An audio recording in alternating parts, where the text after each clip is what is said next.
March 27, 1945, 1100 hours, Supreme Headquarters Allied Expeditionary Force, Reims, France.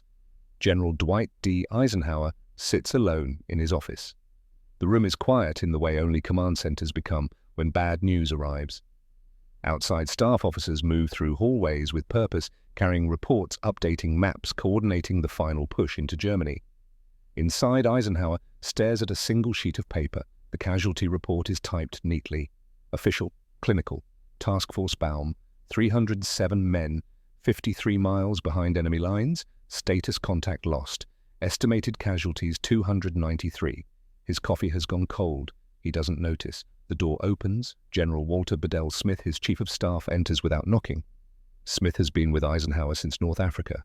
3 years. 1,000 decisions, 100 crises. But the expression on Smith's face now is different. The color has drained from his features. He holds a manila folder like it might explode. "Sir," Smith says. His voice is tight, controlled. "There's something about Hammelburg you need to know." Eisenhower looks up. He sets down the casualty report carefully, precisely the way a man handles something that might shatter. Smith steps forward. He opens the folder. Inside is a personnel file. Standard issue, name, rank, service record. But one line stands out. Next of kin, emergency contact, Lieutenant Colonel John K. Waters. Captured Tunisia, February 1943. Prisoner of war. Oflag 13B, Hammelburg, Germany. Son-in-law of Lieutenant General George S. Patton, Jr. Eisenhower reads it once, then again. His finger traces the words, son-in-law of George S. Patton. "Jesus Christ," he says quietly. Smith doesn't respond. He doesn't need to. They both understand what this means, what it has always meant, what Patton did. Eisenhower stands. He walks to the window. Outside, the French countryside stretches green and peaceful under March sunlight. Somewhere out there, 53 miles behind German lines, 293 American soldiers are dead or captured or running for their lives. And the man who sent them did it for one person, his family. "Get me everything," Eisenhower says. His voice is flat, empty.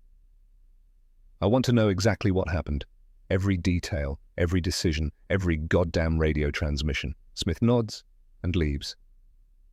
The door closes. Eisenhower stands alone, staring at the casualty report at the number 293, at the terrible arithmetic of command. He knows George Patton, knows his brilliance, knows his recklessness, knows that when Patton believes he's right, nothing stops him. Not orders, not doctrine, not common sense. But this is different. Eisenhower picks up the phone. His hand is steady. His voice, when he speaks, is cold. "Get me 3rd Army, now." The line crackles, connects. A voice answers. "3rd Army General Gay speaking." Hobart Gay, Patton's chief of staff, loyal to the bone. A good officer who has followed Patton from North Africa to Sicily to France to Germany. A man who knows every one of Patton's secrets. "Hap," Eisenhower says. "What the hell is Task Force Baum?" There's a pause. Long. Too long. "Sir," Gay says carefully.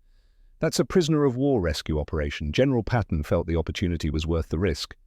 "Worth the risk?" Eisenhower's voice hardens. "You sent 300 men 53 miles through German territory without corps-level support, without consulting 12th Army Group, without informing SHAEF. That's not opportunity, Hap. That's recklessness." "Sir, the general believed the POW camp was lightly guarded. Intelligence suggested." "Intelligence suggested." Eisenhower cuts him off. "We're 1 month from Berlin. Every available unit is committed to the main offensive. I can't spare a division to bail out 300 men if this goes wrong. Do you understand what I'm saying?" "Yes, sir." "Where is George right now?" "Forward command post, sir. Monitoring the situation." Eisenhower's silence stretches across the line. When he speaks again, his voice is deadly quiet. "Tell him to call me the moment he's available. And Hap, if this task force gets wiped out because George wanted headlines, I'm relieving him. Are we clear?" "Yes, sir." The line goes dead. Eisenhower hangs up the receiver. He sits down. He opens the personnel file again. Lieutenant Colonel John K. Waters, age 34, married to Beatrice Patton, daughter of George S. Patton, Jr., captured in Tunisia 2 years ago. 2 years in German hands while his father-in-law commanded armies, liberated cities, became a legend. And now this. Eisenhower closes his eyes. He knows what comes next. The questions, the investigations, the decision he'll have to make. The choice between friendship and duty, between the general he needs and the principle he can't abandon. But that's 48 hours away. Right now, he needs to understand how this happened. How George Patton, the most brilliant battlefield commander in the American Army, sent 307 men to die for one. 2 days earlier, March 25, 1945, 0600 hours, 3rd Army Headquarters, Frankfurt, Germany. General George S. Patton, Jr. stands alone in the operations room. At 60 years old, he looks every inch the warrior. Tall, lean, ivory-handled pistols at his hips, 3 stars gleaming on his shoulders. His face is lined from 3 years of war, but his eyes are sharp, restless, always moving. He stares at a map spread across the table. The front line is marked in red grease pencil. 3rd Army's advance stretches across Germany like a knife thrust into the heart of the Reich. 600 miles in 6 months, 80,000 German soldiers captured, 12 enemy divisions destroyed, the fastest advance of any Allied army in the war. But Patton isn't looking at the front line, he's looking at a small circle marked 53 miles behind it. Hammelburg, Oflag 13B, a prisoner of war camp holding an estimated 1,500 American officers. And one man Patton can't forget. On the corner of the map, half hidden beneath papers, is a photograph, a wedding photo, 1934. A young lieutenant in dress uniform standing next to Patton's daughter, Beatrice, both smiling. Happy, unaware that 10 years later that lieutenant would be rotting in a German prison camp while his father-in-law commanded armies but couldn't bring him home. Lieutenant Colonel John K. Waters. Patton picks up the photograph. His hand doesn't shake, but something in his face changes, softens. For a moment, he's not a general. He's a father-in-law, a man who made a promise 2 years ago and hasn't kept it. The door opens. Major General Hobart Gay enters. Hap Gay is 55, built like a boxer with the weathered face of a man who's spent 3 years in Patton's shadow. He's been Chief of Staff since North Africa. He knows Patton's moods, knows when to speak and when to stay silent. Right now, Patton's silence is dangerous. "Sir," Gay says carefully, "you wanted to see me." Patton doesn't turn around. He's still looking at the photograph. "Hammelburg," Patton says. "What do we know?" Gay steps forward. He's prepared for this. He's been waiting for this conversation for weeks. "Oflag 13B," Gay says. "Prisoner of war camp, G2 estimates 1,500 American officers, mostly captured in Tunisia and Sicily, lightly guarded. The Germans are pulling units east to defend Berlin. Intel suggests maybe 200 guards poorly equipped. Distance from our lines, 53 miles, sir." Patton traces the route with his finger. From the front line at Aschaffenburg northeast, through German territory to Hammelburg, 53 miles through woods and villages and roads, controlled by an enemy that's retreating, but still capable of organized resistance. "We could do it," Patton says quietly. Gay hesitates. He knows what Patton means, knows what he's thinking, and knows it's a terrible idea. "Sir," Gay says carefully, "that's deep penetration. We'd need a full combat command, at least a regiment, air support, artillery, reconnaissance." "No," Patton's voice is firm. "A task force, small, fast, armor and infantry, in and out before the Germans know what hit them." "Sir, the risk is acceptable." Patton turns to face Gay. His eyes are hard. 1,500 American officers, Hap. 2 years in German hands. We're 53 miles away. We have the capability. We have the opportunity. What we don't have is time. The war's almost over. If we don't get them now, the Germans might shoot them all before we arrive.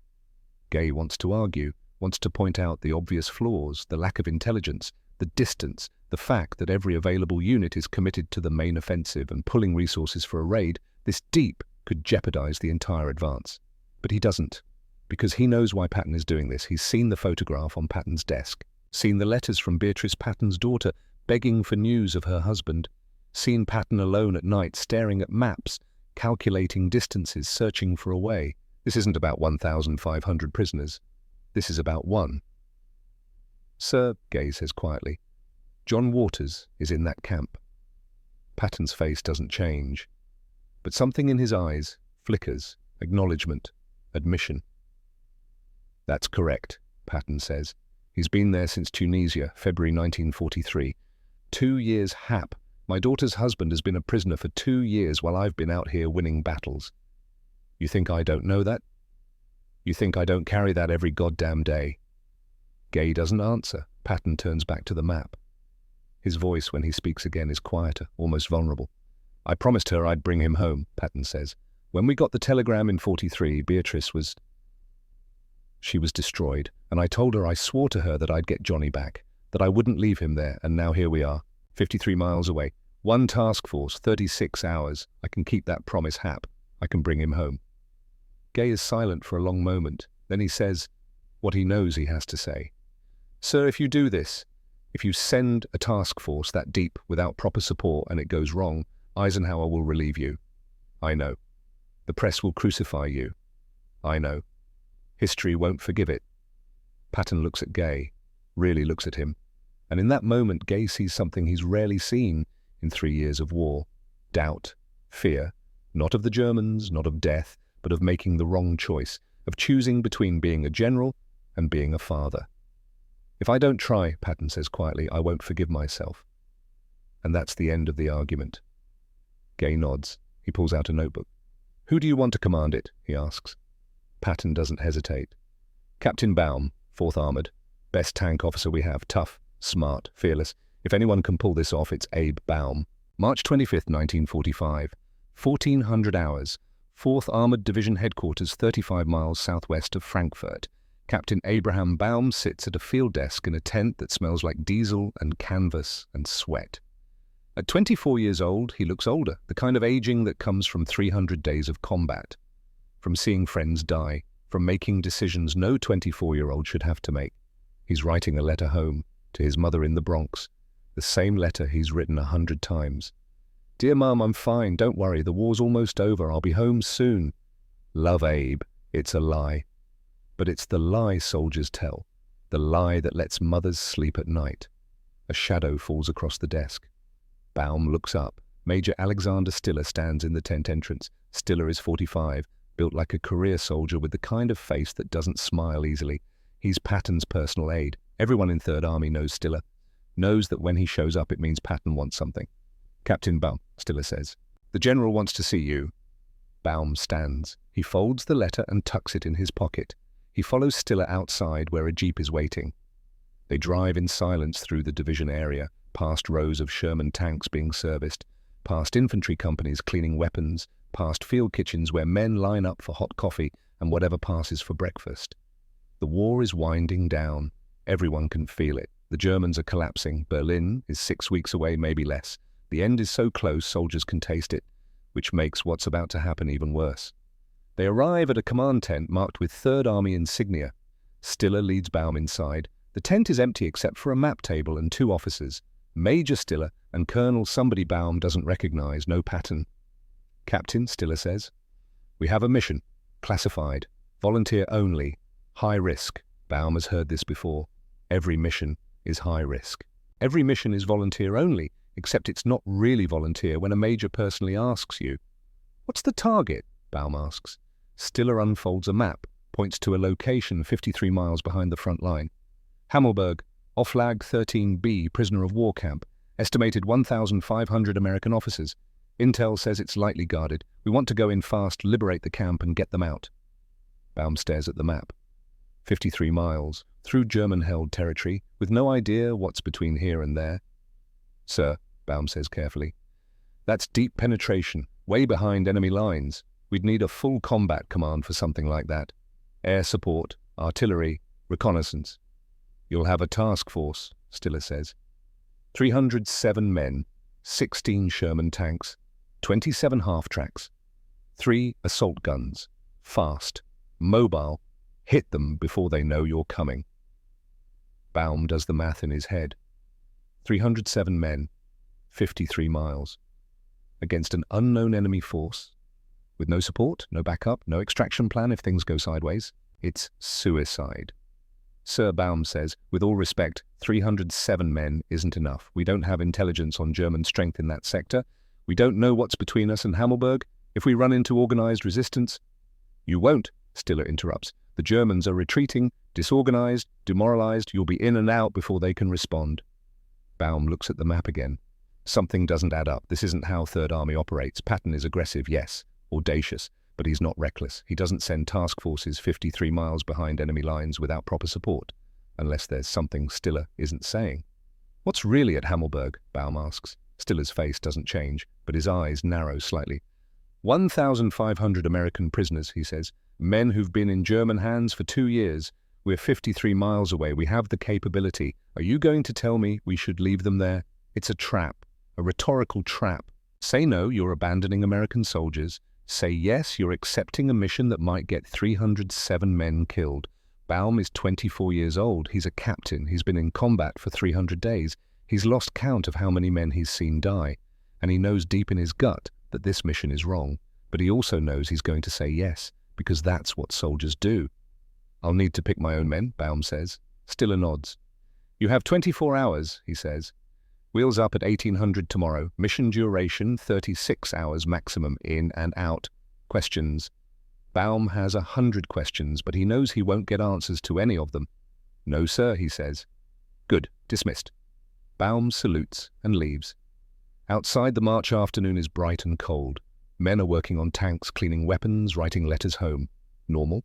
Routine. Unaware that 307 of them are about to be chosen for a mission that will end most of their lives. Baum walks back to his tent. He pulls out the letter he was writing to his mother, reads it again. Dear Mum, I'm fine, don't worry, the war's almost over. I'll be home soon. He tears it up. Then he starts making a list of names.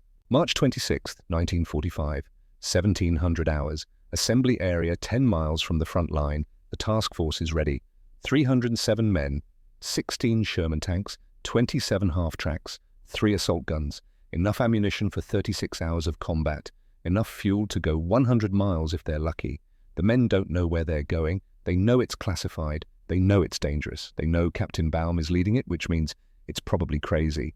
But they're here. Lieutenant William Nutto checks his gear for the 3rd time. He's 22 years old, fresh-faced, 3 months in combat. He has a photograph in his pocket of a girl back in Ohio.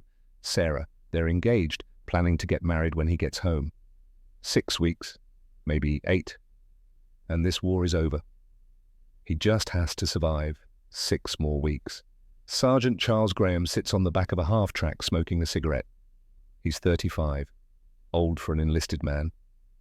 He has 3 kids back in Pennsylvania. He worked in a coal mine before the war. Joined up in 42 because the mine closed and the army paid better.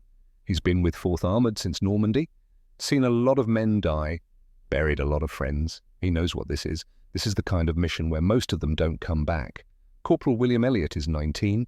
He lied about his age to enlist, wanted to see action before the war ended, wanted to be part of something bigger than himself. Now he's here, sitting in a half-track, wondering if he's going to die 53 miles behind enemy lines, for reasons nobody will explain.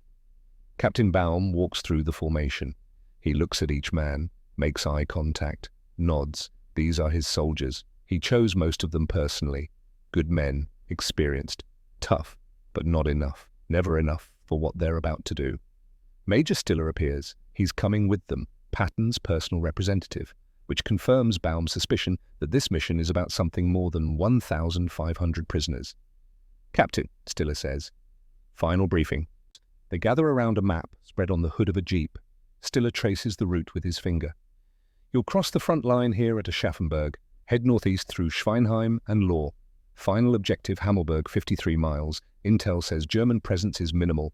Scattered units, low morale, poor equipment. You should encounter light resistance.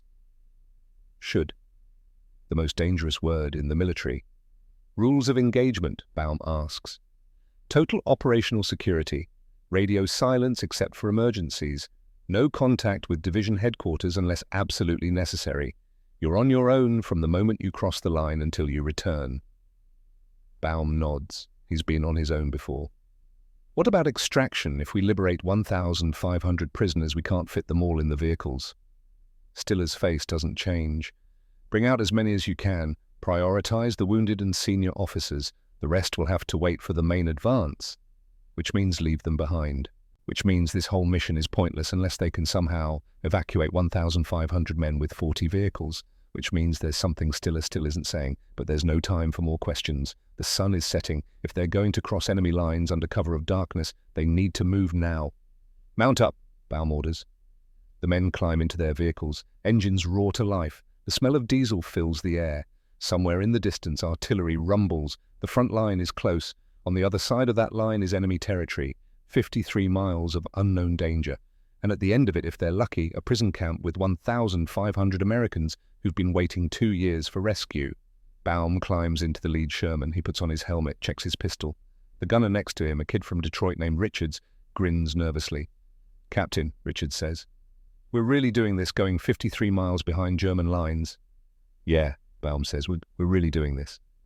"You think we'll make it back?" Baum looks at him. Richards is 20 years old, probably won't see 21, but Baum doesn't say that. "We'll make it." Baum lies. The column begins to move. 16 Shermans, 27 half-tracks, 3 assault guns, 307 men rolling toward the front line in the gathering darkness. At 3rd Army headquarters, George Patton stands at the window of his office. He watches the sun set. Somewhere out there, Task Force Baum is crossing into enemy territory. 307 men on a mission that might save his son-in-law or might kill everyone involved. Patton picks up the photograph from his desk. John Waters in his wedding uniform smiling next to Beatrice. "Forgive me, George," Patton whispers to himself. Then he turns away from the window. There's nothing to do now but wait and pray. March 26, 1945, 1800 hours, the front line. Task Force Baum crosses into German-held territory as darkness falls. The column moves slowly, carefully, headlights off, engines, quiet as possible. The first few miles are empty. Abandoned. The Germans have pulled back, leaving nothing but empty villages and dark forests. But 50 miles ahead, the German 7th Army is regrouping, pulling units together, preparing defensive positions. They don't know about Task Force Baum yet, but they will in 12 hours. The first ambush will come in 24 hours. German tanks will find them in 36 hours. The trap will close, and 293 men will pay the price for one father's desperate gamble. But right now, in this moment, they're just soldiers, moving through the darkness, following orders, trusting their captain, believing they'll make it home, believing the lie that all soldiers tell themselves. The night swallows them whole. And behind them, 40 miles away, Dwight Eisenhower sits in his office at SHAEF headquarters. He doesn't know about Task Force Baum yet, doesn't know that George Patton has just sent 307 men on a mission that will haunt both of them for the rest of their lives. But in 12 hours, he'll know. And then the real crisis will begin. The question isn't whether Task Force Baum will succeed. The question is what Eisenhower will do when it fails, when he learns that his best friend, his most brilliant general, sent 307 men to die for one person. For family, that answer is still 48 hours away. But it's coming, and it will define everything. March 27th, 1945, 0030 hours, 15 miles behind German lines. Darkness wraps around Task Force Baum like a shroud. No moon, no stars, just the mechanical growl of engines and the metallic clink of treads on frozen ground. They've been in enemy territory for 6 hours. 6 hours of empty roads and abandoned villages and silence so complete it feels like a trap.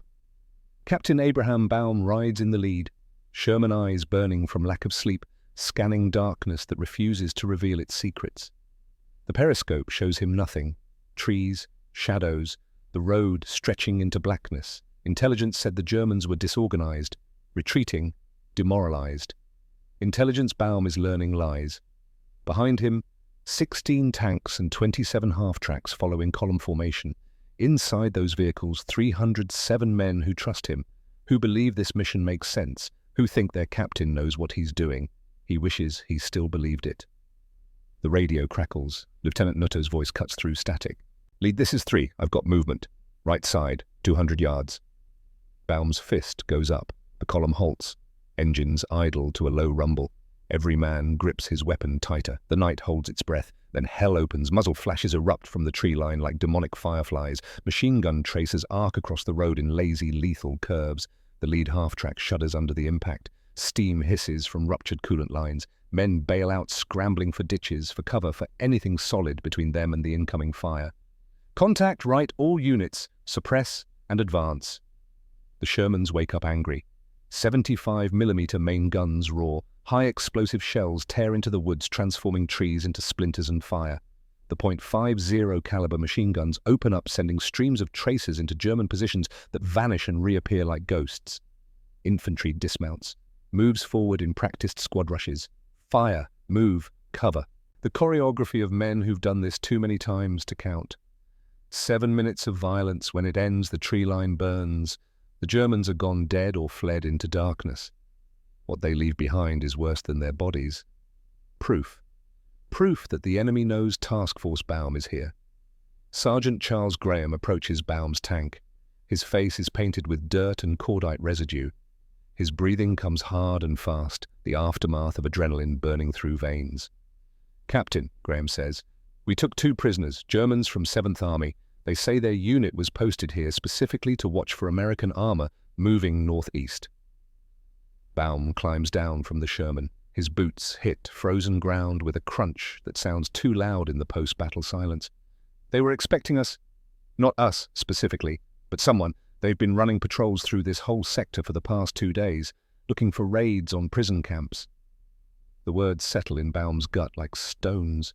The Germans weren't surprised. They were prepared. He walks to where the prisoners sit, 2 kids who look barely 18, hands clasped behind their heads, guarded by soldiers who look just as young. One of them is crying silently, shoulders shaking. Baum's German is rudimentary, clumsy, but functional enough. "How many patrols?" he asks. The crying one answers between hitching breaths.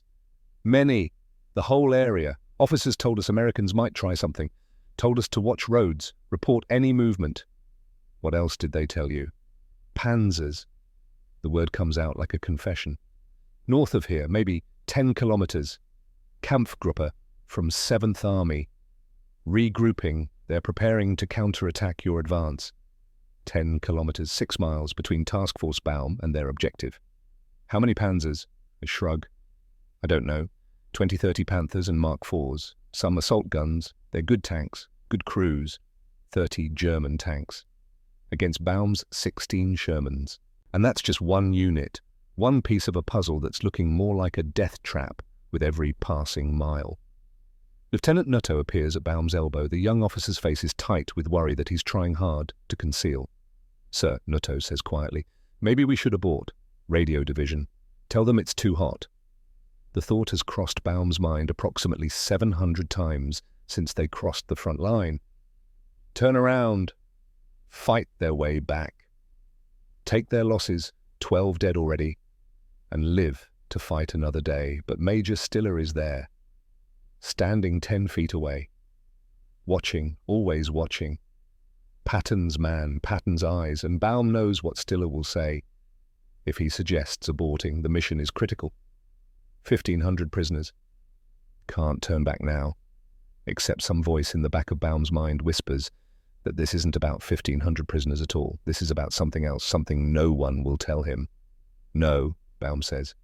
"We keep going, but we go fast. No more stops unless we're forced. We reach Hammelburg before every German unit in the sector knows exactly where we are." Nutto nods. He doesn't look convinced. But he's a good soldier. He'll follow orders until the orders kill him. They mount up, leave the German prisoners bound at the roadside, leave the 12 American dead where they fell. No time for burial details, no time for anything except forward momentum into an increasingly obvious trap. The column rolls northeast, faster now, engines screaming, all pretense of stealth abandoned. Every German within 20 miles can hear them coming, but speed is all they have left. Behind them, 12 bodies cool under stars that finally emerge from clouds. The first installment on a debt that will cost 293 lives before the sun sets on tomorrow. March 27th, 1945. 0700 hours. Supreme Headquarters, Allied Expeditionary Force, Reims, France. General Dwight D. Eisenhower arrives at his office carrying the weight of 1,000 decisions and a night of insufficient sleep.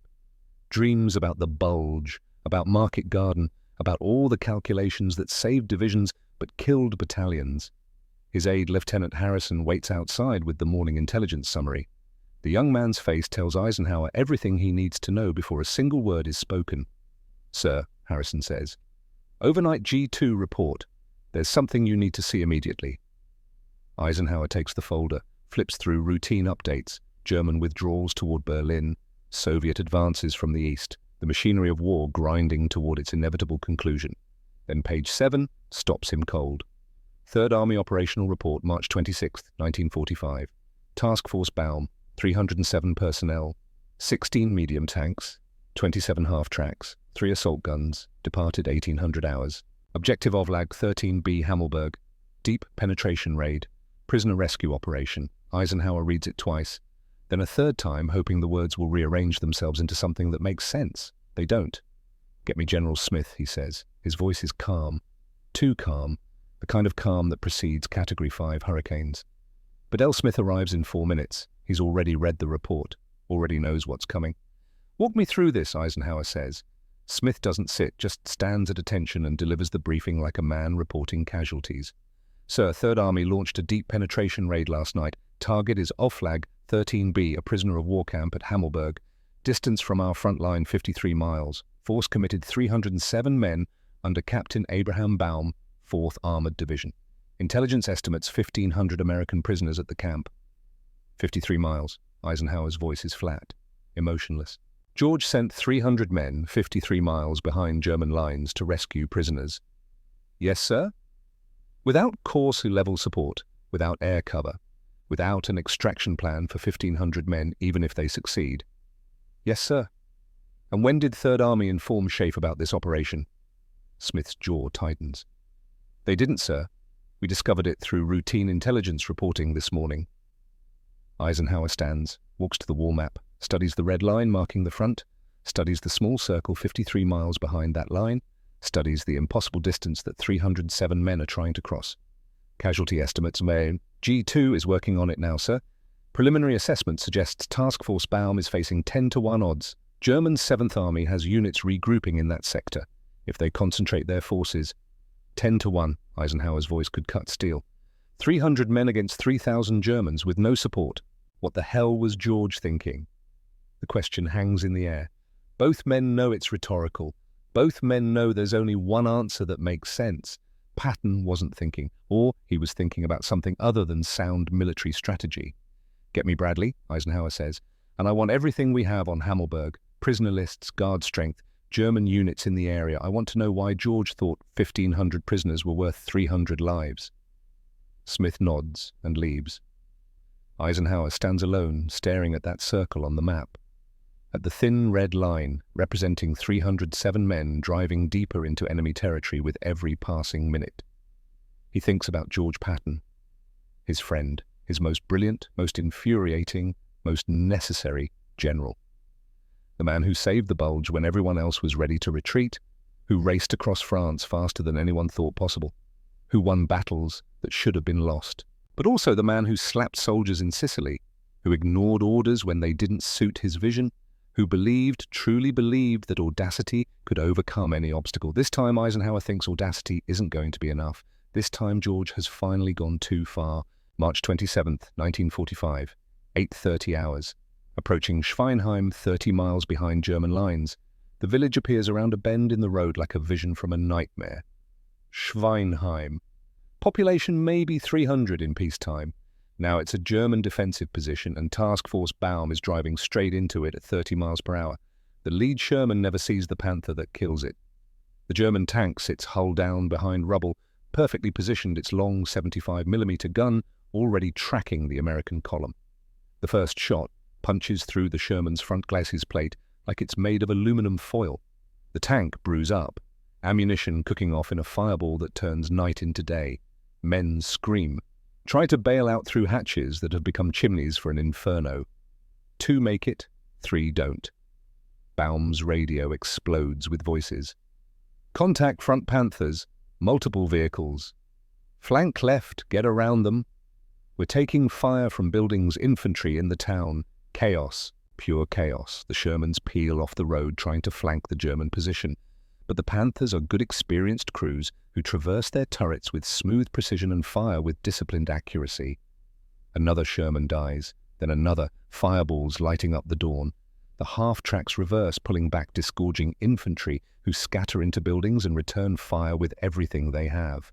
Bazookas, rifle grenades, desperation. Lieutenant Nutto leads his platoon around the right flank, moving through backyards and gardens, using buildings for cover. His hands shake every time he has to pause, every time he thinks about Sarah back in Ohio and the wedding they're planning and the life that's becoming more hypothetical with each passing second.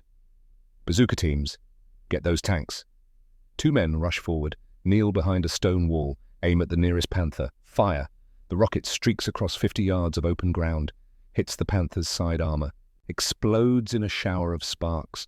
The panther keeps moving, keeps firing. German armor is too good. American bazookas are too weak. German infantry pours out of buildings, machine guns, grenades. The Americans are caught in a crossfire with no good options except through. Sergeant Graham's half-track takes a burst that kills the driver instantly. Graham grabs the wheel with one hand while firing his rifle with the other. Crashes through a fence, rams directly into a German machine gun nest. Men tumble out fighting hand-to-hand with bayonets and rifle butts and the brutal close-quarters savagery that no training can fully prepare you for. 20 minutes of hell. When it's over, Schweinheim is burning, 4 Shermans destroyed, 3 half-tracks wrecked, 18 men dead, 23 wounded. The Panthers have withdrawn either out of ammunition or repositioning for the next ambush. Baum climbs down from his tank. His ears ring. His hands won't stop shaking. 300 days of combat, and he's never felt this sense of being ground down, mile by mile, toward inevitable destruction. Major Stiller approaches. Untouched. He hasn't fired a single shot. He's an observer. Patton's representative, not a combatant. "Captain," Stiller says, "we need to maintain momentum." Baum looks at him, really looks at him. This man who arrived from 3rd Army headquarters with orders from Patton himself. This man who won't explain the real objective. "Why?" Baum asks. The question comes out harder than he intended. "What's at Hammelburg that's worth this 1,500 American prisoners of war?" "That's what you keep saying.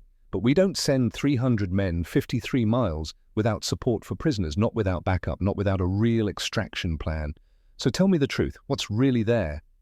Stiller's expression doesn't change. "That information is classified." "Men are dying for your classified information. I think I've earned the right to know." For just a moment, Stiller almost breaks, almost tells him about Lieutenant Colonel Waters, about Patton's son-in-law, about the real reason for this mission. But then he remembers his orders, remembers that if Baum knew this was about one man, he might refuse to continue. 1,500 prisoners, Stiller repeats. "That's all you need to know, Captain." Baum stares at him, knows he's being lied to, knows there's more. But what can he do? Turn around? Abandon the mission, face a court-martial for disobeying orders? How far to Hammelburg? 23 miles. If we move now, we can make it before dark. If we move now, if we don't hit more ambushes, if the Germans don't converge with every available unit, if we're lucky. Baum thinks ran out about 20 miles ago. He looks at what remains of his task force. 12 Shermans, 24 half-tracks, maybe 250 men, still combat effective. They've lost 20% of their strength in 14 hours, and they're barely halfway there. "Mount up, bar," he orders, because that's all he can do. Keep moving, keep fighting, keep hoping that when they reach Hammelburg, it will somehow justify the 30 men already dead. The column rolls out of Schweinheim, leaves the burning vehicles, leaves the bodies. And behind them, German radio men send reports to 7th Army headquarters. American armored column, moving northeast, company strength, heading toward Hammelburg. The trap is closing. March 27th, 1945. 1100 hours, Schaeff headquarters. Bedell Smith enters Eisenhower's office carrying a manila folder like it contains a live grenade. Eisenhower looks up from intelligence reports he's been reading, reports about Task Force Baum making contact with German forces, about casualties mounting, about a mission spiraling toward disaster. "Sir," Smith says quietly, "there's something about Hammelburg you need to know." He opens the folder, slides a single personnel file across the desk. Eisenhower reads it. Lieutenant Colonel John K. Waters, captured Tunisia, February 1943. Current location, Offlag, 13B, Hammelburg, Germany. Next of kin, Beatrice Patton Waters. Father-in-law, Lieutenant General George S. Patton, Jr. Eisenhower, reads it again, then sets it down with the careful precision of a man handling something that might detonate. "George's son-in-law?" "Yes, sir. George sent 307 men 53 miles behind enemy lines to rescue his son-in-law." "Well, that appears to be the case, sir." Eisenhower stands, walks to the window, stares at French countryside, stretching peaceful and green under March sunshine. Somewhere out there, 53 miles behind German lines, nearly 300 American soldiers are dying for one man's family. "Get me Bradley," he says. His voice is quiet, the kind of quiet that precedes explosions. "Now." 5 minutes later, General Omar Bradley is on the secure line from 12th Army Group headquarters. Brad, Eisenhower says, I need you to sit down for this. That bad? George's son-in-law is at Hammelburg. Silence. Long, terrible silence. Then Bradley's voice hard as granite. That son of a bitch sent them for his family. 307 men, 53 miles, for one person. Ike, this isn't reckless. This is criminal. You have to relieve him. Today, right now, no delay. Eisenhower closes his eyes. Bradley is right. By every standard of military justice, Patton should be relieved immediately, court-martialed, dishonorably discharged. But there's always a but. We're 6 weeks from Berlin, Eisenhower says quietly. Maybe less. Third Army is our spearhead. George has liberated 600 towns, captured 80,000 Germans, destroyed 12 enemy divisions. If I relieve him now, our advance slows, maybe stalls. More men die in the long run. More men are dying right now because of his decision. Bradley's voice cracks like a whip. 293 estimated casualties, Ike. 293 Americans who are going to die or get captured because George couldn't accept that his family isn't more important than military necessity. I know. Then relieve him and replace him with who else can drive Third Army. Like George does, who else has his instinct for finding weakness and exploiting it before the enemy recovers? Bradley is silent, because he knows the answer. Nobody. George S. Patton is irreplaceable. Brilliant and reckless and impossible and absolutely necessary. This is wrong, Bradley says finally. You know it's wrong. I know. But you're going to let him get away with it. I'm going to wait until this mission resolves. Then I'm going to have a conversation with George that he'll never forget. And if he ever does anything like this again, I'll relieve him instantly. That's not justice for the men dying right now. No, Eisenhower admits, it's not. But it might save 10,000 men over the next 6 weeks. And that's the calculation I have to make. The line goes dead. Bradley is hung up, disgusted, angry. Knowing Eisenhower is choosing pragmatism over righteousness, Eisenhower sets down the phone, sits heavily in his chair, stares at the personnel file. Lieutenant Colonel John K. Waters, son-in-law of George S. Patton. Patton. One man, 307 soldiers sent to rescue him. 293 expected casualties. The terrible arithmetic of command reduces everything to numbers. And sometimes the numbers don't add up to anything resembling justice. March 27th, 1945, 1400 hours. Third Army Headquarters, Frankfurt. George S. Patton hasn't slept in 40 hours. He stands in the operations room staring at the map, chain-smoking cigarettes that he barely tastes. His staff maintains careful distance. They recognize the signs. Know when their general wants company and when he wants space. Right now, he wants to be alone with his guilt. The last radio contact with Task Force Baum was 4 hours ago. Brief, static-filled, something about heavy contact with German armor, casualties mounting, then silence. Hap Gay enters, carries a radio intercept. His expression tells Patton everything before he speaks a word. Sir, Gay says, we've intercepted German 7th Army communications. They know about Task Force Baum. They're moving units to intercept, converging on Hammelburg. Patton takes the message, reads it. His hand remains steady, but something dies in his eyes. How many casualties has Baum taken? Latest estimate from our last contact, 30 dead, 40 wounded. They've lost 4 tanks, multiple half-tracks.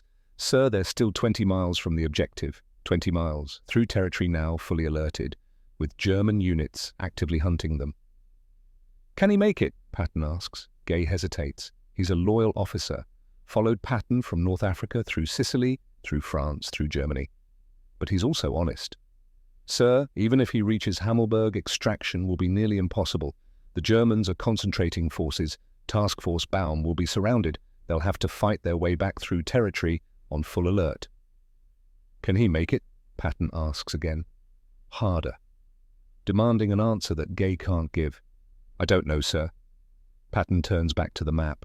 His finger traces the route from Aschaffenburg, through Schweinheim, through Lohr to Hammelburg.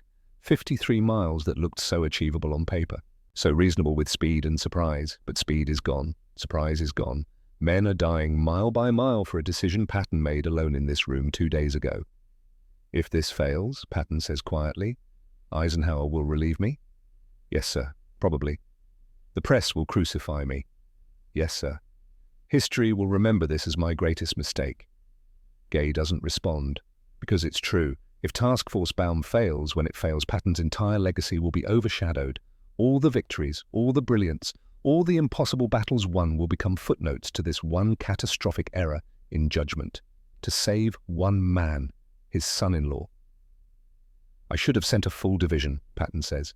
Should have committed proper forces. Should have done this right instead of trying to keep it quiet. Sir, even a division might not have been enough. 53 miles is too far. Too much territory to secure and hold. Patton knows this. Has known it from the beginning. But knowing and admitting are different things.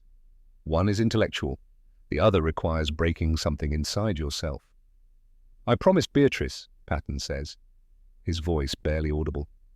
2 years ago, when we got the telegram about Johnny, I promised my daughter I'd bring her husband home, and now 30 men are dead because I couldn't break that promise. Gay wants to offer comfort, wants to say something about duty and honor and impossible choices, but there's nothing comforting about this, nothing honorable about sending 307 men to save one. The radio crackles. A voice breaks through static and distance. Sunray, this is Task Force Baum Actual. Heavy contact. Enemy armor. Multiple vehicles lost. Continuing to objective. Out. Baum's voice, strained, exhausted, but still fighting, still moving forward because that's what he was ordered to do. Patton grabs the microphone, wants to call Baum back, wants to order him to abort, to turn around before it's too late. But it's already too late. The trap has closed, and 307 men are inside it. Patton's hand hovers over the transmit button. Then slowly, he sets the microphone down without speaking. Get me every available unit, Patton says. His voice sounds hollow. Every tank, every infantry company, I want them ready to move toward Hammelburg. If Baum gets into trouble, I want to be able to send help. Sir, we're fully committed to the main offensive. We can't pull units without authorization from... I don't care. The words crack like artillery. I sent those men. I'm not abandoning them. Get me the units. Now. Gay nods and leaves. Patton stands alone, stares at the map, at the small circle marked Hammelburg, at the route Task Force Baum is following into disaster. He thinks about Beatrice, about the promise he made, about the letter she sent 2 weeks ago. Daddy Johnny's been gone 2 years. Every day is agony. Please bring him home. About the price 293 men are going to pay for that promise. Outside, the March afternoon is bright and cold. Victory is 6 weeks away. The end is so close soldiers can taste it. But for Task Force Baum, the end is coming much sooner. And when it comes, it will be brutal. March 27th, 1945. 1600 hours. 10 miles from Hammelburg. Task Force Baum is a shadow of itself. 3 more ambushes. 5 more Shermans destroyed, 8 more half-tracks wrecked, 35 more dead, 40 wounded and riding in vehicles that have no medical supplies beyond bandages and morphine. Of the 307 who started this mission, maybe 200 remain combat effective, and Hammelburg is still 10 miles away. Captain Baum sits in his command tank. His face is grey with exhaustion. His left arm is bandaged where shrapnel caught him. His uniform is soaked with sweat and blood and diesel fuel. But he's still moving forward.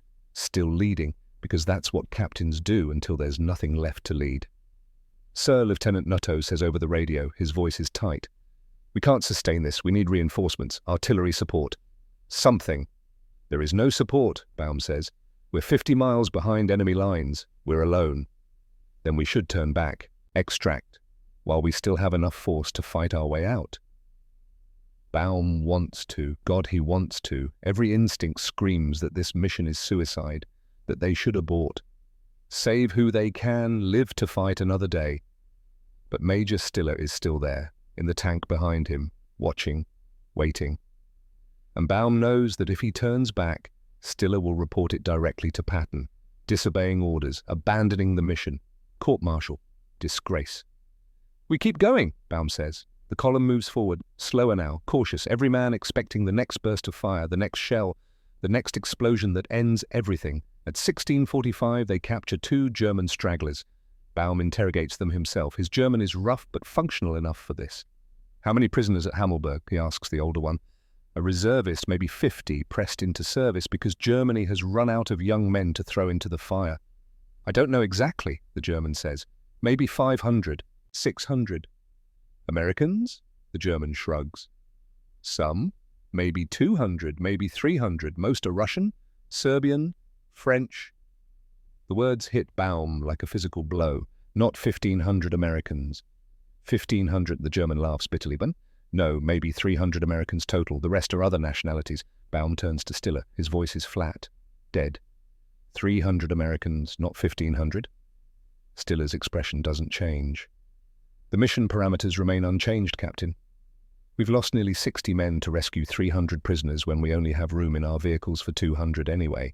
And you're telling me the mission parameters remain unchanged? General Patton's orders were clear.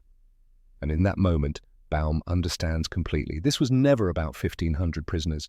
This was never about sound military strategy or opportunity or any of the justification Stiller has been feeding him. This is about one man, one specific prisoner. And they're all going to die for whoever that is. Who is it? Baum asks quietly. Who's at Hammelburg that's worth this? That's classified. 30 men are dead. Classified doesn't mean shit to the dead. Stiller steps closer, lowers his voice so only Baum can hear. You have your orders, Captain. Follow them or face the consequences. Those are your options. Baum stares at him, understands the threat, understands that he's trapped between obeying suicidal orders or destroying his career. Some choice. Mount up. Baum orders his men. Because there's no real choice at all. The column moves forward toward Hammelburg, toward whatever secret is worth 293 American lives. Corporal William Elliott, 19 years old, sits in the back of a half-track. He's not joking anymore, not smiling. He's seen too many friends die in the past 24 hours. Seen too much blood. He wishes he'd never lied about his age, wishes he'd stayed home, wishes he was anywhere but here, but wishes don't stop bullets. Sergeant Graham, 35, 3 kids in Pennsylvania, drives his half-track with mechanical precision. He doesn't think about his family. Can't afford to. If he thinks about them, he'll break. So he focuses on the road, on the next mile, on surviving 60 more seconds. That's all any of them can do now. Survive 60 more seconds, then another 60, then another. At 17:30 hours, Task Force Baum crests the final ridge before Hammelburg. Below them in a valley sits Offlag, 13B barbed wire, guard towers, wooden barracks, and somewhere inside prisoners who've been waiting years for rescue. Baum raises his binoculars, studies the camp. It looks lightly defended. Maybe 100 guards, no visible armor, no heavy weapons. Maybe he thinks just maybe this will actually work. Maybe they can liberate the camp, load as many prisoners as vehicles can carry, fight back to American lines. Maybe 60 men won't have died for nothing. All units, Baum says into the radio, prepare to assault. We're going in. The Shermans move forward, engines roaring. The half-tracks follow close behind. Infantry ready. This is it. The moment they've been bleeding toward for 30 hours. The moment that will determine if 60 men died for something or for nothing. The moment that will reveal what's really at Hammelburg. And why George Patton was willing to sacrifice everything to get there. The sun is setting behind them as Task Force Baum rolls down the ridge toward Offlag 13B into the final trap. Into the end. March 27th, 1945. 1800 hours, Offlag, 13AB, Hammelburg. The Shermans smash through the front gate like it's made of paper. Wood splinters, wire snaps, the guard towers empty as German soldiers scatter running for their lives or throwing down their weapons in surrender. Task Force Baum pours into the camp. For 6 glorious minutes it works. The plan actually works. German guards flee. The few who resist are cut down quickly, efficiently. The Shermans position around the perimeter. Infantry fans out securing buildings, rounding up prisoners. It's textbook, perfect execution. And then the prisoners start emerging from the barracks. Not hundreds, thousands. They pour out like a flood. Skeletal men in ragged uniforms, faces hollow with hunger, eyes wide with disbelief. Americans, British, French, Russians, Serbs, over 1,200 men who've been waiting months or years for this moment. For liberation, Captain Baum stands on his Sherman watching them come.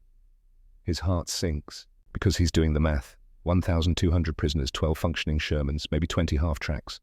20 operational vehicles total. He can evacuate maybe 200 men, maybe. A gaunt officer approaches. His uniform hangs on him like a scarecrow's clothes. Lieutenant Colonel's eagles on his collar. He walks with difficulty, leaning on a makeshift cane. "I'm Lieutenant Colonel John Waters," the man says. His voice is rough, unused to speaking. "Who sent you?" Baum stares at him. Waters. That name. He's heard it somewhere, can't remember where. Third Armies, sir, Baum says. Captain Abraham Baum, 4th Armored Division. We're here to get you out. Waters looks around the camp, at the Sherman tanks, at the handful of half-tracks, at the 1,200 prisoners now gathering in the compound, hoping, praying, believing they're going home. How many vehicles do you have, Captain? Waters asks. 20 that are still running, sir. And you plan to evacuate 1,200 men with 20 vehicles? Baum doesn't answer, because there is no answer, because this whole operation was insane from the start, and now it's revealing itself in all its impossible stupidity. Major Stiller appears. Waters sees him. Recognition flashes across his face. Then understanding. Then something that looks like horror. Alex, Waters says quietly. George sent you. Stiller doesn't deny it. Waters turns to look at Baum. Captain, do you know who I am? Lieutenant Colonel Waters, sir, that's all I'm General Patton's son-in-law, Waters says. The words hit Baum like a punch to the gut. Patton's son-in-law, this whole mission, 53 miles, 76 men already dead, all of it for one person. Oh my God, Baum says quietly. Waters sees it in his face. The realization, the betrayal, the understanding that 307 men were sent into hell not for 1,500 prisoners, but for one man's family. I didn't ask for this, Waters says. His voice cracks. I never wanted this. If I'd known George was planning something like this, I would have... He doesn't finish. Because it doesn't matter what he would have done. It's too late. Task Force Baum is here, surrounded by 1,200 prisoners who think they're being rescued, surrounded by German territory that's now fully alerted. Sir, Sergeant Graham runs up. We've got movement in the hills. Looks like German armor, multiple vehicles. They're surrounding the camp. Baum climbs back onto his Sherman, raises his binoculars, scans the ridgeline. His blood turns to ice. Tanks, dozens of them, Panthers and Mark IVs emerging from the tree line like steel predators, infantry following, trucks, artillery, an entire Kampfgruppe from German 7th Army converging on Hammelburg from 3 directions. The trap has sprung. All units, defensive positions, Baum shouts. Get those Shermans, hull down, infantry, prepare fighting positions. We're about to get hit hard. The prisoners sense it. The change in atmosphere, the urgency, the fear in the American soldiers' faces. They've been imprisoned long enough to recognize danger when they see it. Captain Waters says, "You need to leave, now. Take whoever you can fit in the vehicles and get out before they seal the exits." "I can't leave 1,200 men here, sir." "You can't save 1,200 men either. Your vehicles can carry maybe 200. Save who you can. The wounded, the sick, the senior officers. Leave the rest of us. We'll surrender to the Germans again. We've done it before." Baum looks at him. This man who's spent 2 years as a prisoner, who could be going home, who's telling Baum to leave him behind. "Sir, you're the reason we're here." "Then the mission is a failure," Waters says quietly, "because I'm not leaving while 1,000 men have to stay. Either we all go, or none of us go." Before Baum can respond, a shot cracks across the valley. Waters spins, falls, blood blooms across his hip. He goes down hard, a German guard, hiding in one of the towers, one last act of defiance, one bullet that changes everything. "Medic!" Baum shouts. Men rush to Waters, press bandages to the wound. He's conscious, in pain, but alive, and now he definitely can't be moved. The German tanks open fire. March 27th, 1945, 18:30 hours, the battle for Hammelburg. Hell comes to Oflag, 13B, in the form of high explosive shells. The German Kampfgruppe doesn't wait, doesn't demand surrender, just opens fire from the ridgeline with everything they have. Tank guns, artillery, mortars, a hurricane of steel and fire that rips through the prison camp like the wrath of God. Barracks explode, fences disintegrate, the guard towers that prisoners feared for years are blown to splinters in seconds, and in the middle of it Task Force Baum fights back. The Shermans return fire, 12 American tanks against 40 German panzers. Impossible odds. But they fight anyway, because that's what soldiers do. They fight until there's nothing left to fight with. Lieutenant Nutto commands his platoon of infantry from a shell crater. He's 22 years old, engaged to a girl named Sarah back in Ohio. He was supposed to go home in 6 weeks. Get married. Start a life. A Panther round lands 10 feet from his position. The explosion lifts him off the ground, throws him 15 feet. He lands on his back. Can't hear, can't see, just ringing, just smoke. Hands grab him, pull him to cover. Sergeant Graham, the older man, the coal miner from Pennsylvania with 3 kids. "Stay down, Lieutenant!" Graham shouts. His voice sounds like it's coming from underwater. Nuto tries to stand. His legs won't work. He looks down. Blood. So much blood. "Medic!" Graham screams. But there are no medics left. They're all dead or treating 100 other casualties. The wounded are everywhere. American soldiers, German guards, prisoners caught in the crossfire. The compound is a slaughterhouse. A Sherman brews up, ammunition cooking off in a fireball. The crew tries to bail out. 1 makes it, 2 don't. Corporal Elliott watches them burn. The 19-year-old who lied about his age, who wanted to be part of something bigger than himself. He's vomiting, can't stop, can't look away from the burning men. "Elliott," his squad leader shouts, "get on that .30 caliber return fire." Elliott stumbles to the machine gun, grabs the handles, starts firing, not aiming, just firing, spraying bullets at the ridgeline where German infantry are advancing, watching tracers arc into the darkness, not thinking, can't think, just shoot and survive and shoot and survive, and a Panzerfaust rocket streaks across the compound, hits the half-track next to him, the vehicle explodes, bodies fly, Elliott is thrown backward, his ears are bleeding, his hands are burned, but he's alive. Captain Baum runs from position to position, trying to coordinate, trying to maintain some kind of defense, but it's chaos, pure chaos. His radio is dead, half his officers are casualties. The Shermans are dying one by one. He finds Major Stiller, crouched behind a wall. "We have to surrender," Baum shouts over the din. "We can't win this." "No surrender," Stiller shouts back. "General Patton's orders, fight to the last man." Baum grabs Stiller by the collar, pulls him close. "Look around, we are the last men, 200 of us left. We're surrounded by an entire German division. This is over." The general said, "The general isn't here." Baum's voice cracks. "The general sent us to die for his son-in-law, and now we're dying. I'm not sacrificing what's left of this task force for pride." He releases Stiller, runs to the nearest Sherman. The tank is still firing, still fighting, but it's the only one left. "Cease fire," Baum orders. "White flag. We surrender." The gunner looks at him. Young kid, maybe 20. "Sir, we can still—" "That's an order. Cease fire." The Sherman falls silent. Around the compound, the shooting slows, stops. American soldiers throw down their weapons, raise their hands. Some are crying, some are praying, some are just standing there numb, unable to process what just happened. The Germans advance, cautious at first, then bolder. Infantry with rifles, officers with pistols. They round up the survivors, separate the wounded from the able, line them up against walls. Baum stands with his men, hands behind his head, blood running down his face from a shrapnel wound. He's been hit 3 times in the last 30 minutes. Left arm, right leg, scalp. But he's alive. A German officer approaches, speaks English with a Berlin accent. "I am Major Höppner, 7th Army. You are prisoners of war. Who commands here?" "I do," Baum says. "Captain Abraham Baum, 4th Armored Division." "You are very far from your lines, Captain." "Yes." This was foolish. Brave, perhaps, but foolish. Baum doesn't respond. What can he say? It was foolish. It was suicide. It was a mission doomed from the start. "How many men did you lose?" Höppner asks. Baum looks around the compound, counts bodies, counts burning vehicles, does the terrible math. 32 dead, he says quietly. Maybe more, 261 captured, including me. 32 dead, out of 307.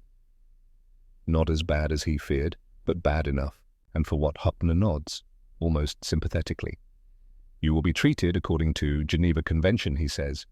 "The wounded will receive medical care. You will be transferred to a prisoner camp. The war is almost over. A few more weeks. You will survive."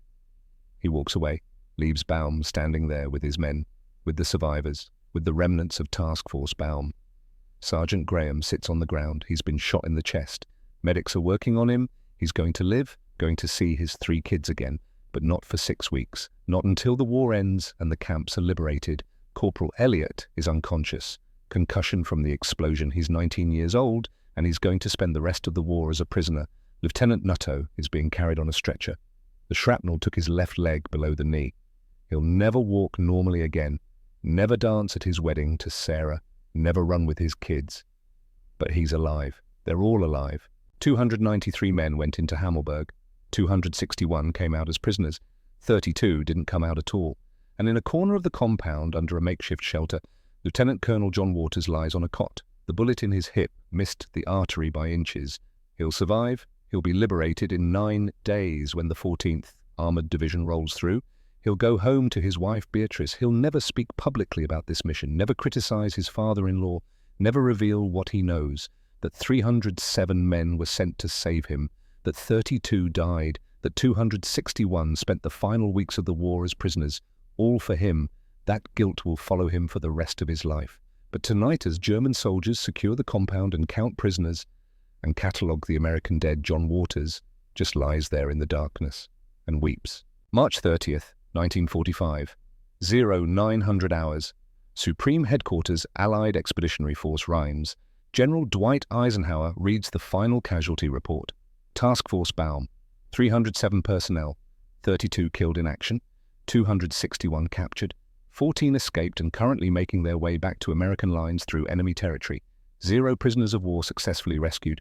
Total vehicles lost: 16 Sherman tanks, 27 half-tracks, 3 assault guns, 100%. Mission result: complete failure.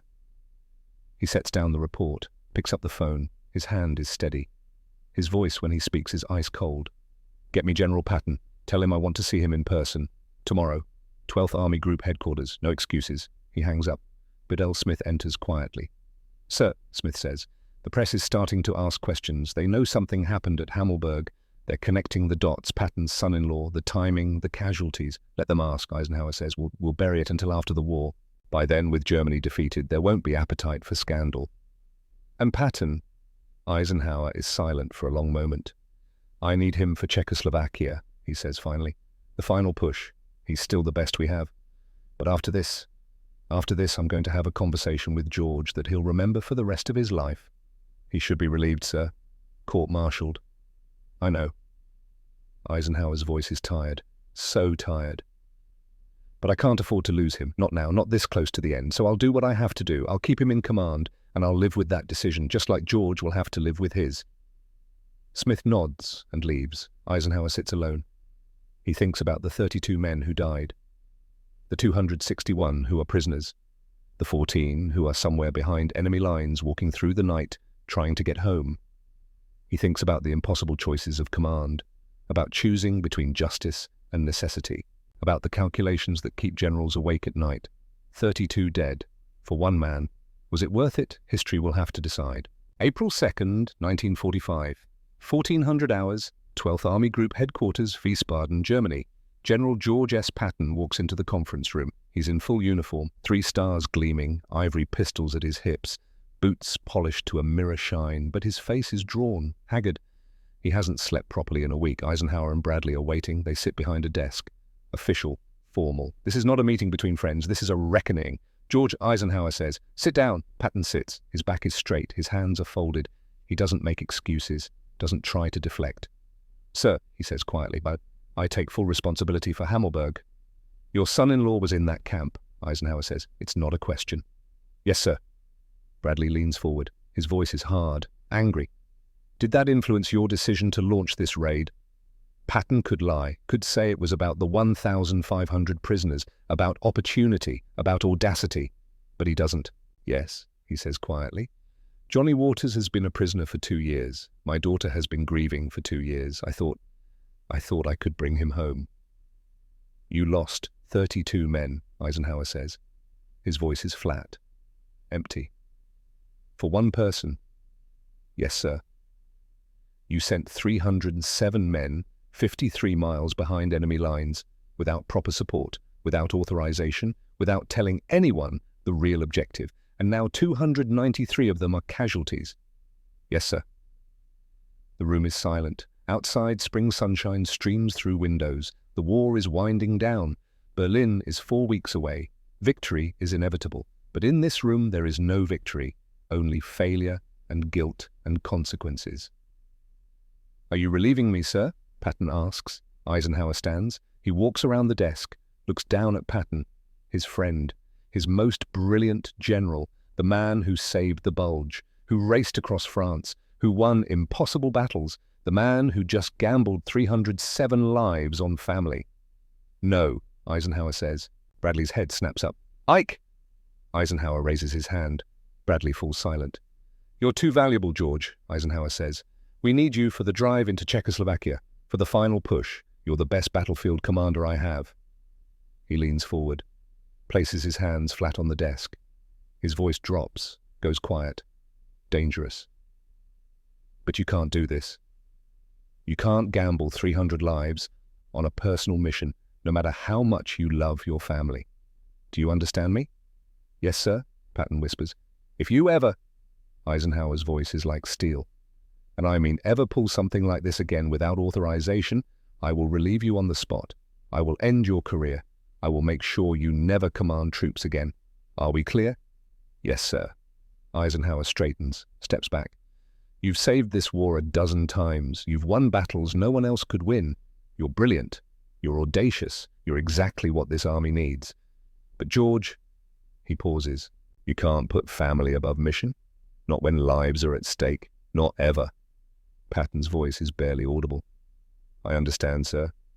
Those 32 men who died, those 261 who were prisoners, they trusted you, they followed your orders, they believed the mission made sense, and you betrayed that trust for one man. I know. Can you live with that? Patton looks up, meets Eisenhower's eyes. I'll have to, he says quietly.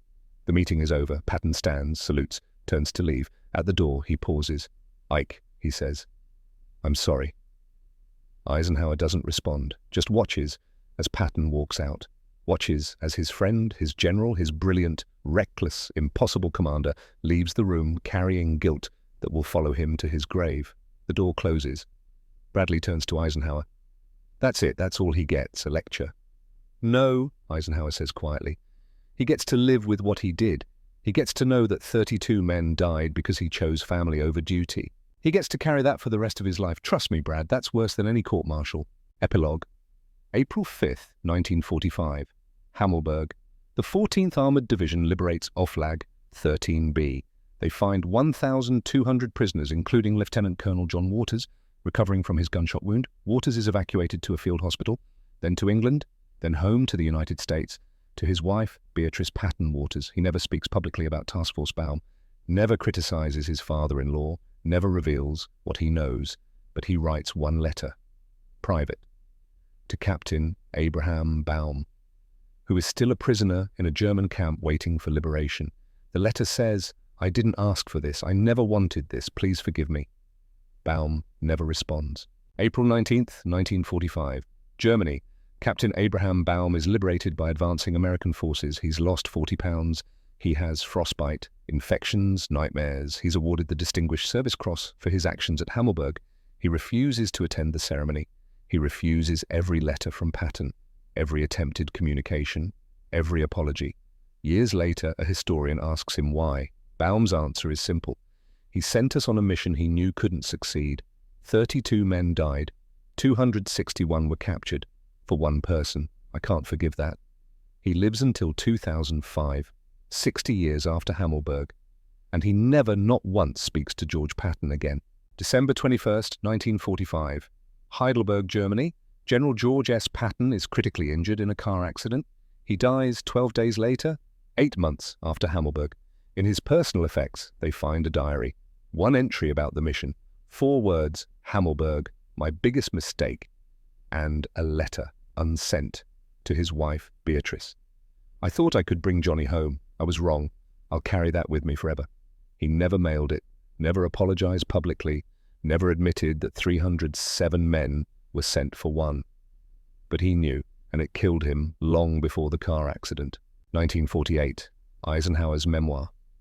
In the appendix buried where most readers won't find it, Eisenhower writes one paragraph about Hammelburg. The operation was not militarily sound. It was executed without proper planning or support. I understood why George did it, but understanding doesn't make the decision correct.